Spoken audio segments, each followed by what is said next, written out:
আসসালামু আলাইকুম, স্বাগতম খবর এক্স সংবাদে। আমি মোহাম্মদ আনিক। আজকে সব আন্তর্জাতিক খবর নিয়ে হাজির হয়েছি। শুরুতেই জানিয়ে দিব সংবাদ শিরোনাম, তারপর বিস্তারিত পড়ব। ইতিবাচক আলোচনার আশা করছি, তবে ইরানের কোনো ধরনের চালাকি সহ্য করবে না যুক্তরাষ্ট্র। লেবাননে যুদ্ধবিরতি ছাড়া যুক্তরাষ্ট্রের সঙ্গে আলোচনা সম্ভব নয়। স্পেনের বিরুদ্ধে কূটনৈতিক পদক্ষেপ নিয়ে যে হুমকি দিল নেতানিয়াহু। চীন তাইওয়ানের ঐক্য অনিবার্য, শি জিনপিং। আটক মার্কিনীদের মুক্তি দিতে ইরানকে অনুরোধ করবে যুক্তরাষ্ট্র, ওয়াশিংটন পোস্ট।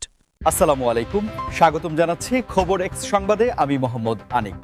এতক্ষণ শুনছিলেন সংবাদ শিরোনাম, এবার বিস্তারিত।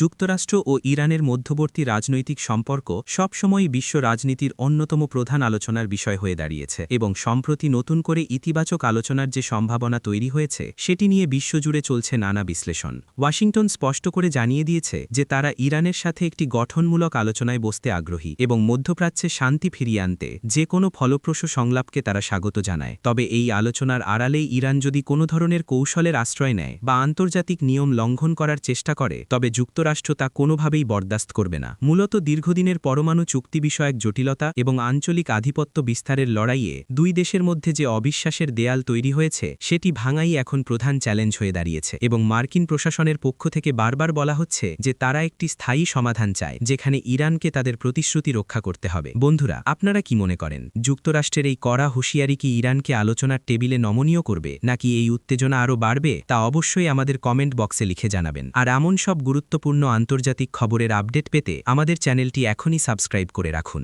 আলোচনার ক্ষেত্রে মার্কিন যুক্তরাষ্ট্র মূলত ইরানের ড্রোন প্রযুক্তি এবং মিসাইল প্রোগ্রামের প্রসার নিয়ে বেশি চিন্তিত এবং তারা মনে করে যে কোনো চুক্তি সফল হতে হলে ইরানকে অবশ্যই এই ক্ষেত্রগুলোতে স্বচ্ছতা বজায় রাখতে হবে। অন্যথায় পূর্বের মতো চুক্তি থেকে সরে আসা বা নিষেধাজ্ঞার পরিমাণ বাড়ানোর মতো কঠোর পদক্ষেপ নিতে তারা দ্বিধা করবে না। যুক্তরাষ্ট্রের এই কঠোর অবস্থানের মূল কারণ হল তারা চায় না মধ্যপ্রাচ্যে ক্ষমতার ভারসাম্য নষ্ট হোক এবং ইরানের ক্রমবর্ধমান প্রভাব যাতে অন্যান্য মিত্র দেশগুলোর জন্য হুমকির কারণ হয়ে না দাঁড়ায় সেটি নিশ্চিত করাই তাদের মূল লক্ষ্য। লেবাননের বর্তমান পরিস্থিতি এবং সেখানে চলমান অস্থিরতা নিরসনে যুক্তরাষ্ট্রের যে মধ্যস্থতার চেষ্টা চলছে তা নিয়ে নতুন এক জটিলতা দেখা দিয়েছে। কারণ স্পষ্টভাবে জানানো হয়েছে যে লেবাননে যুদ্ধবিরতি কার্যকর না হওয়া পর্যন্ত যুক্তরাষ্ট্রের সাথে কোনো ধরনের আলোচনা সম্ভব নয়। এই ঘোষণাটি আন্তর্জাতিক রাজনীতিতে একটি বড় বার্তা হিসেবে দেখা হচ্ছে, কারণ লেবাননের পক্ষ থেকে বলা হচ্ছে যে সাধারণ মানুষের জীবন এবং দেশের নিরাপত্তা আগে নিশ্চিত করতে হবে এবং বোমাবর্ষণ বা সামরিক তৎপরতা চলাকালীন কোনো টেবিল টক বা কূটনৈতিক সংলাপ সফল হতে পারে না। যুক্তরাষ্ট্র বরাবরই লেবাননের স্থিতিশীলতার জন্য কাজ করার কথা বলে আসলেও মাঠ পর্যায়ের পরিস্থিতি ভিন্ন হওয়াতে স্থানীয় নেতৃত্ব এবং সংশ্লিষ্ট পক্ষগুলো এখন কঠোর শর্ত জুড়ে দিয়েছে, যা বাইডেন প্রশাসনের জন্য একটি বড় কূটনৈতিক চ্যালেঞ্জ হয়ে দাঁড়িয়েছে। আপনারা যদি নিয়মিত এমন বিশ্লেষণধর্মী নিউজ পেতে চান, তবে ভিডিওটিতে একটি লাইক দিয়ে আমাদের সাথেই থাকুন, কারণ আপনাদের একটি লাইক আমাদের নতুন নতুন তথ্য সংগ্রহ করতে উৎসাহিত করে। লেবাননের এই অনড় অবস্থান মূলত তাদের দেশের সার্বভৌমত্ব এবং বেসামরিক নাগরিকদের জানমাল রক্ষার একটি প্রচেষ্টা হিসেবে দেখা হচ্ছে এবং তারা মনে করে যে আন্তর্জাতিক সম্প্রদায়, বিশেষ করে যুক্তরাষ্ট্র, যদি সত্যিই শান্তি চায় তবে তাদের আগে যুদ্ধ বন্ধ করার জন্য কার্যকর চাপ সৃষ্টি করতে হবে। লেবাননের রাজনৈতিক বিশ্লেষকরা বলছেন যে যুদ্ধবিরতি ছাড়া আলোচনায় বসা মানে হল দুর্বলতা প্রদর্শন করা, যা তাদের স্বার্থের পরিপন্থী এবং এই মুহূর্তে তারা চায় একটি স্থায়ী সমাধান, যা কেবল আলোচনার মাধ্যমেই নয় বরং মাঠ পর্যায়ে কার্যকর পদক্ষেপের মাধ্যমে আসতে হবে। অন্যদিকে যুক্তরাষ্ট্র চাচ্ছে আলোচনা শুরু করে একটি রোডম্যাপ তৈরি করতে, কিন্তু লেবাননের পক্ষ থেকে যে পূর্ব শর্ত দেওয়া হয়েছে তাতে স্পষ্ট যে তারা আর কোনো মৌখিক আশ্বাসে বিশ্বাসী নয়, বরং তারা সরাসরি রেজাল্ট দেখতে চায়। স্পেনের সাথে ইসরায়েলের কূটনৈতিক সম্পর্কের অবনতি এখন চরমে পৌঁছেছে এবং প্রধানমন্ত্রী বেনিয়ামিন নেতানিয়াহু স্পেনের বিরুদ্ধে কঠোর কূটনৈতিক পদক্ষেপ নেওয়ার যে হুমকি দিয়েছেন তা ইউরোপীয় রাজনীতিতে নতুন এক কম্পন সৃষ্টি করেছে।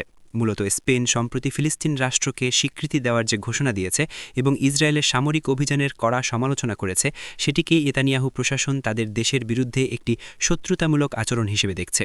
নেতানিয়াহু স্পষ্ট করে দিয়েছেন যে স্পেন যদি তাদের অবস্থান পরিবর্তন না করে এবং হামাসের মতো গোষ্ঠীর পক্ষ অবলম্বন করা বন্ধ না করে, তবে ইসরায়েল স্পেনের সাথে তাদের সমস্ত কূটনৈতিক সম্পর্ক ছিন্ন করতে পারে অথবা মাদ্রিদ থেকে তাদের রাষ্ট্রদূতকে স্থায়ীভাবে প্রত্যাহার করে নিতে পারে।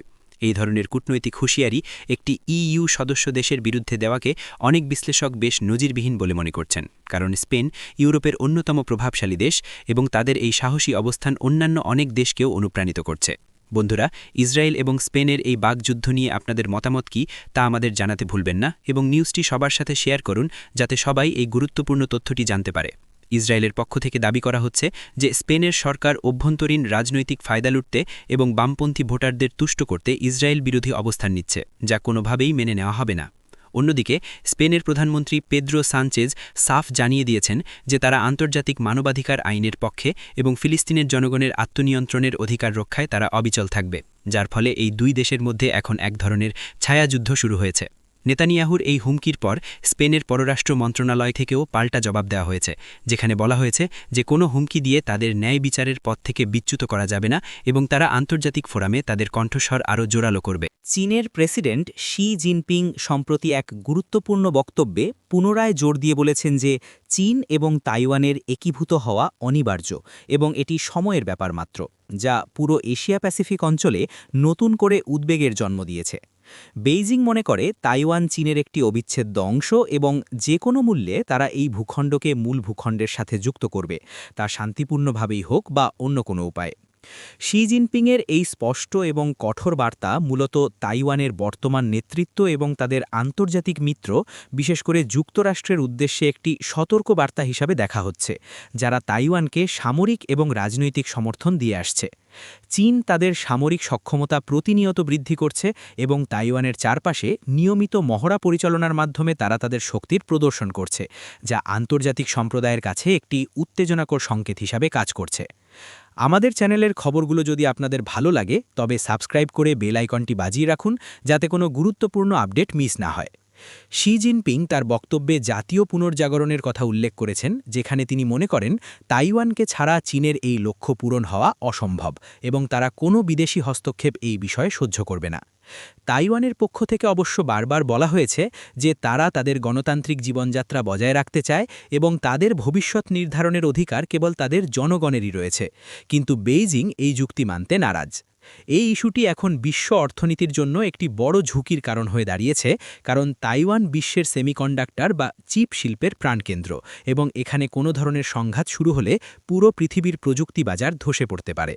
ওয়াশিংটন পোস্টের এক চাঞ্চল্যকর প্রতিবেদনে উঠে এসেছে যে মার্কিন যুক্তরাষ্ট্র এখন ইরানকে বিশেষভাবে অনুরোধ করতে যাচ্ছে যাতে তারা ইরানে আটক থাকা মার্কিন নাগরিকদের দ্রুত মুক্তি দেয় এবং এই বিষয়টি নিয়ে পর্দার আড়ালে ব্যাপক আলোচনা চলছে।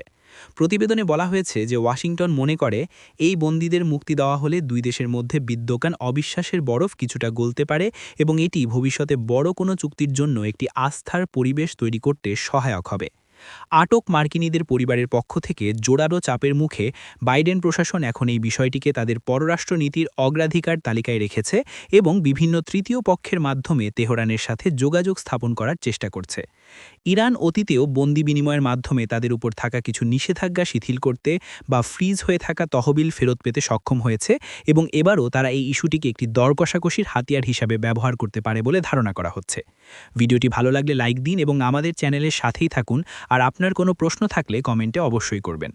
ওয়াশিংটন পোস্টের তথ্য অনুযায়ী যুক্তরাষ্ট্র এবার সরাসরি মানবিক দিকটি তুলে ধরে এই অনুরোধ করার পরিকল্পনা করছে, যাতে ইরান কোনো পূর্ব শর্ত ছাড়াই বা সামান্য কিছু শর্তের বিনিময়ে নাগরিকদের ছেড়ে দেয়। তবে ইরান সাধারণত এই ধরনের ক্ষেত্রে রেসিপ্রোসিটি বা পারস্পরিক সুবিধার বিষয়টি মাথায় রাখে, তাই যুক্তরাষ্ট্রকেও হয়তো ইরানের কিছু দাবি পূরণ করার কথা ভাবতে হতে পারে, যা মার্কিন অভ্যন্তরীণ রাজনীতিতে বিতর্কের সৃষ্টি করতে পারে। এই বন্দিমুক্তি প্রক্রিয়া সফল হলে তা কেবল মানবিক জয় হবে না, বরং এটি মধ্যপ্রাচ্যের সামগ্রিক স্থিতিশীলতার দিকে এক ধাপ এগিয়ে যাওয়ার সুযোগ করে দেবে বলে হোয়াইট হাউসের কর্মকর্তারা আশা করছেন।